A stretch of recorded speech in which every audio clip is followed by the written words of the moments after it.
All right, welcome back, everybody. We're Stephanie and Joel. We're here with our handy dandy smart board. It's super high tech. It's touchscreen and Oh everything. yeah. Oh. So grab yourself a cup of coffee. We're gonna kind of hunker in. We figured we'd do something like this because everybody's just stuck in front of their computers anyway. So we might as well do a little teaching. But first off, thank you everyone who's been donating. Special thank you to Susan McGrath for your Yes, thank donation. you. We appreciate it. Steph, what are we talking about today? We're talking about timing and music stuff. Things that we as dancers might not come into the dance equipped with. Yeah, a lot of dancers. I know I started this way. Didn't have any understanding of music theory at all. Didn't grow up around music, and so it can be a big barrier for moving forward and becoming a better dancer when you don't understand timing. Right. So I figured the best place to start is time signature. Time to signatures. Yep. All right, Steph, take us away. Cool. So we have two time signatures in dancing that we typically care about. Now, this is not saying that there aren't other time signatures that the musicians are worried about, but for us as dancers, these are the two that actually make a difference to us. They're at least the most common, right? Right, right. Yeah. And when you're talking about basic, your everyday dancing, right? There's all sorts of weird stuff we can get into, but when we're out there on the social floor, this is what we're hearing. So the first one is 3/4. This is your common waltz time signature. The top number, the 3, tells us how many beats are in a measure. The bottom number, 4, tells us what type of note gets the beat. So in 3/4, you have 3 beats in a measure. 1, 2, 3, 1, 2, 3, 1, 2, 3, 4, 5, 6, however you'd like to count it.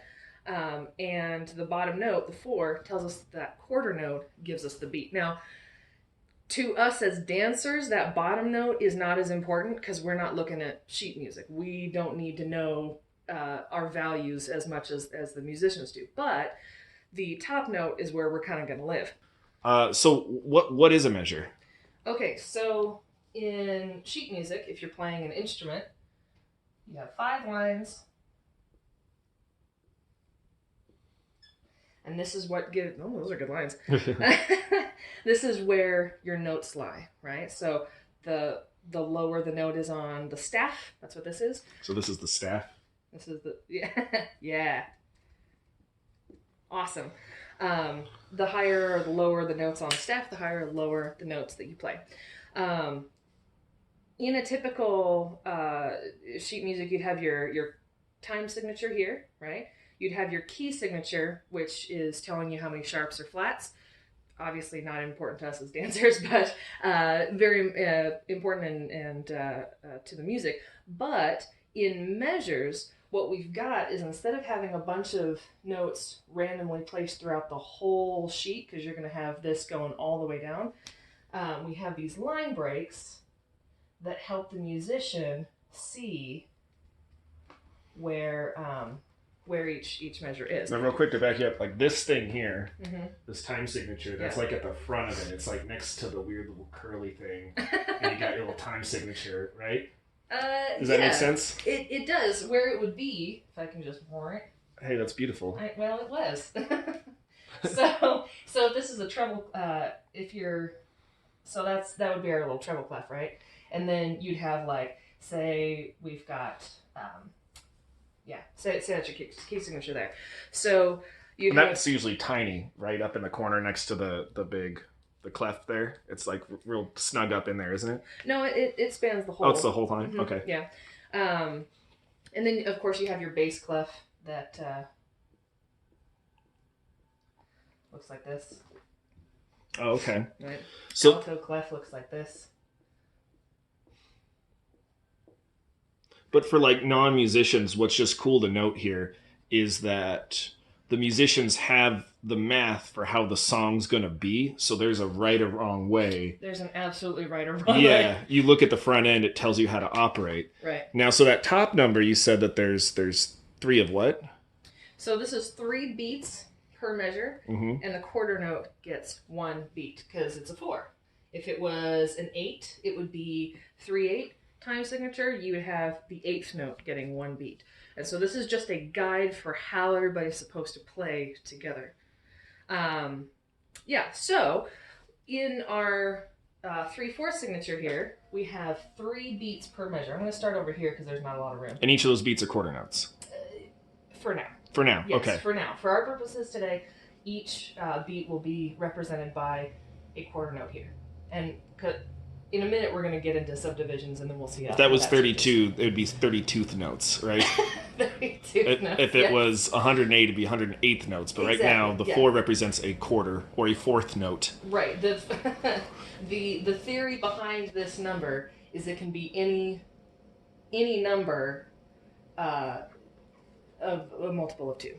Let's say that I have my 3 notes. I'm going to put 1, 2, 3. These are quarter notes as represented by the filled in circle and the line. And right now we don't care whether those notes are A's, B's, C's, D's. Right now we're just talking about the beat that they represent. Right now it's an A, but that's not important. Okay. That's not important. That's just where it landed. Yeah, so you'll see that in between these 2 bars, right? Sometimes people call them bars, sometimes people call them measures. You hear the term bar in a dance situation, or maybe more of a jazz or jam band sort of a thing. In classical music, they almost always call it a measure. It doesn't really matter, it's the same thing, but there are 3 quarter notes in between those bars. And so the answer to my question, a measure is this distance? Yes, from here to here, that is 1 measure, and that's telling us how many quarter notes, how many beats are in that measure. And since we're in 3/4, we're basically talking waltz music, right? Right. So if you know waltz, this would be half of a box. Right, so this would be your 1, 2, 3. 1, 2, 3. And this over here would be your 4, 5, 6. Now, of course, musicians wouldn't count it this way because for their purposes, they wouldn't, that phrasing wouldn't matter to them as much. This is just a dance thing. And so this is 1 whole box. Nice. Yeah. And so we count it this way because a box is 6 steps. Right. Musicians aren't dancing. They are not. And a lot of times, like as a dancer, this set of 3 sounds a little different than this set of 3. Right, there's a little bit of a rise and fall. That also is represented by the dance itself. So most of the time you have a 1, 2, 3, 4, 5, 6. 1, 2, 3, 4, 5, 6. And that's how it sounds music-wise. That's cool. Now, we also dance with 4/4 time a lot too. Right. Yeah. So let's switch sides. Switch it over here. Yep. It's gonna be a little bit harder. That's okay. It'd be really great if I was ambidextrous here. So 4. That looks okay. 4. And then you've got 1. Not as good. 2, 3, 4, and 5. Oof.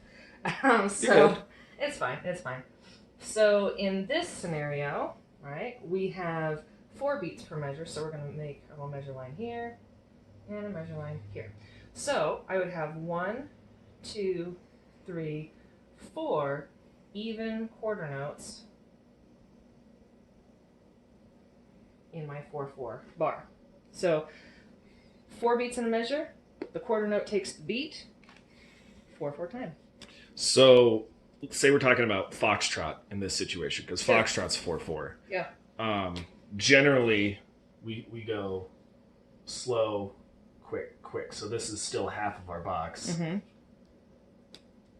And then we just take up 2 of these notes. Right. So in foxtrot, this is very difficult.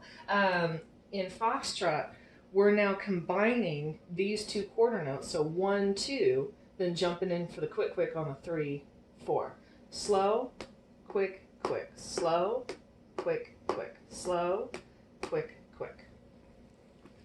So let's play a game here for everybody at home. Sure.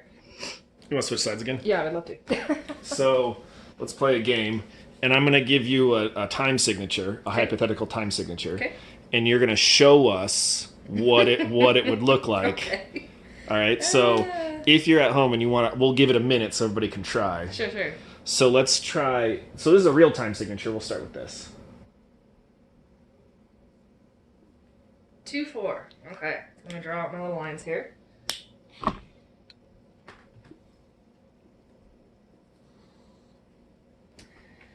Okay, 2-4, and you're wanting just see how. I want to see what it would look like. Okay, Yeah. all right. So here's our line right here. So we've got 2 beats in a measure, and a quarter note takes the beat. So I would have 1, 2, 1, 2. These are quarter notes, filled in dots, and staff. So let's do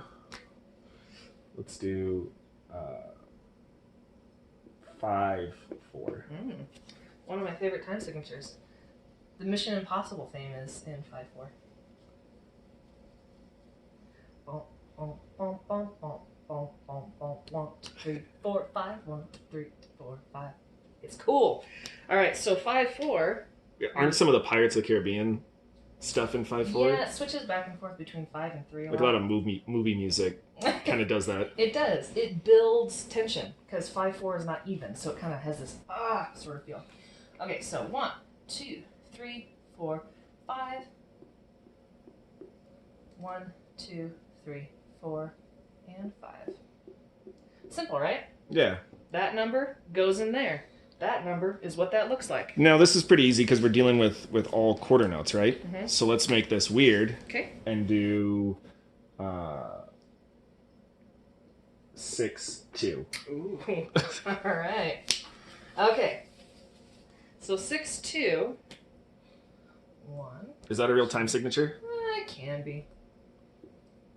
I don't know what purpose it would have other than just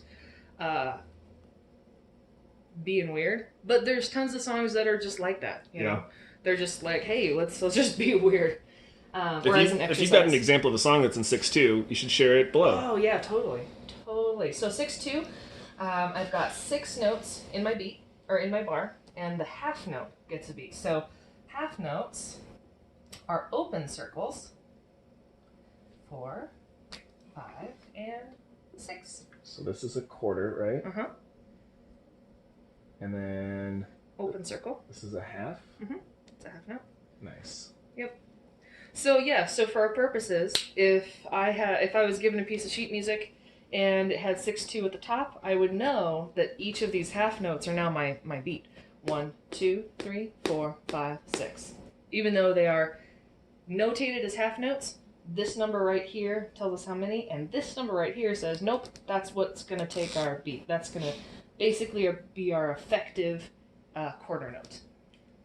Let's do one really weird one. Okay. And we're going to go 8-12.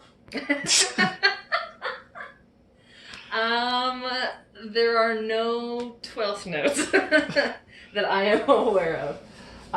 But let's pretend. Let's do this as an exercise, right? So, and this is what's cool is as dancers, we don't necessarily have to know how to make this work as a musician in a song. We just have to understand the idea of what the top number means and what the bottom number means. It's just the theory. So let's pretend that a 12th note, now, of course, if there's something crazy out there that is a 12th note and you would like to send it to me, I would absolutely love that.